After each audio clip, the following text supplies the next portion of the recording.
If you're a Filipino planning to visit China but you're confused about the visa process, don't worry.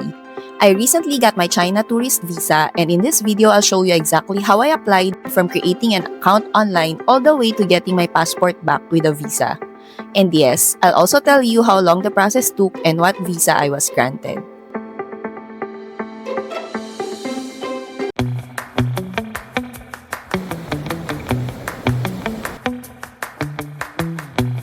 Last June, I spent 7 days in China to celebrate my birthday. I visited Guangzhou, Chengdu, and Chongqing, and before the trip, I had to apply for a China tourist visa. The application process was actually much easier than I expected, so let's start with the first step. So the first thing I did was create an account on the China Online Visa Application website. Before you start filling out the application, I recommend reading the instructions on the website carefully. They're easy to understand and pretty straightforward, and they'll guide you through each step of the process. One thing to keep in mind is that you can only submit a visa application if your intended entry date to China is within the next 90 days, so don't apply too early. After creating my account, I filled out the application form and uploaded soft copies of all the required documents. If you don't have everything ready yet, don't worry. You can save your application and come back later to continue filling it out. I actually found this really convenient because I didn't have to finish everything in one sitting. For my application, I submitted the following. So first is my passport. I scanned the data page of my passport, which is required. You'll also notice that the website gives you the option to upload the other pages as well. Also, make sure your passport meets the validity requirements. For a regular tourist visa, your passport should have at least 6 months of remaining validity from the date you apply and at least one blank visa page. Next is your photo. You'll need a recent color photo with a white background. The website has detailed photo specifications, so make sure to follow those. I'll also put the requirements on the screen so you can easily check them. The next requirement is your travel itinerary, flight reservations, and hotel bookings. Here's what my itinerary looked like. If you're wondering how detailed your itinerary should be, I've uploaded the exact itinerary I submitted with my personal information removed on my blog. Feel free to use it as a reference. You'll find a link in the description below. I purchased my flights before applying for the visa. Although I had a domestic flight from Guangzhou to Chengdu during my trip, I only submitted my flight into China and my flight out of China.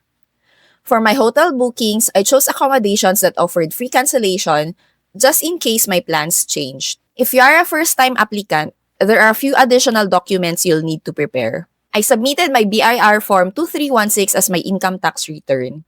The website mentions a BIR stamped income tax return, but the copy provided by our HR didn't have a BIR stamp and it was accepted without any issues.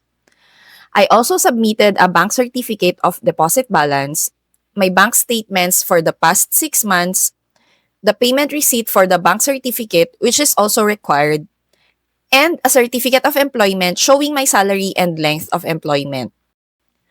One question I get a lot is, how much money did you have in your bank account? I don't know if there's a required minimum because the embassy doesn't specify one. For reference, my bank balance was in the 6 figures when I applied, but I can't say whether that influenced the outcome of my application. The requirements may change over time, so always check the official website before you apply. Once I was satisfied that everything was complete, I clicked Submit. After submitting your application, make sure to download and print the completed application form. You'll need to bring the printed copy with you when you submit your documents in person, along with the rest of the required documents. After that, I waited for about a day before checking the website again. Once my application status changed to indicate that it was ready for submission, I scheduled my trip to the Visa Application Center to submit my documents in person. For my application, I chose the Laoag Visa Application Center because I live in La Union. There are 4 visa application centers in the Philippines: Manila, Laoag, Cebu, and Davao.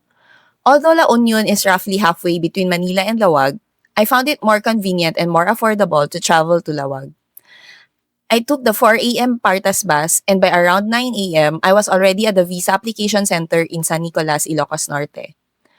It's actually located in San Nicolas, not Laoag City, along the National Highway, so I simply got off right in front of the building. It's also just a short walk from Robinson's Place, Ilocos. For me, this was more convenient than going to Manila, where I would have needed to take a taxi or another form of transportation from the bus terminal to the Visa Application Center. The Laoag Visa Application Center is open from Tuesday to Thursday from 9 a.m. to 11:30 a.m. and 2 p.m. to 4:30 p.m.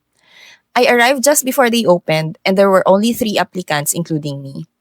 The process was very quick, about 5 to 10 minutes per person. When it was my turn, I submitted all my documents including my passport. The staff checked everything, then I proceeded with biometrics, where they took my photo and fingerprints. After that, they gave me a claim stub. I was also informed that since I was a first-time applicant, the one-day processing service wasn't available. Instead, I was advised to keep checking my COVA account and wait until the status changed to passport ready for pickup. Before 9:30 a.m., I was already finished with the entire process. I had breakfast and got a bit of work done at Starbucks in Robinson's Place, Ilocos, and by 11 a.m., I was already on a bus back to La Union. The following week, I checked the status of my application in my COVA account and saw that my passport was ready for pickup. So just like the previous week, I took the 4 a.m. Partas bus to Laoag. When I arrived at the Visa Application Center, I presented my claim stub and the staff handed me an already filled out Metrobank deposit slip for the visa fee.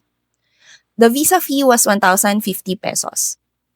I then went to the Metrobank branch in San Nicolas, which is less than a 5-minute tricycle ride from the Visa Application Center, deposited the payment, and returned to the visa office with a validated deposit slip.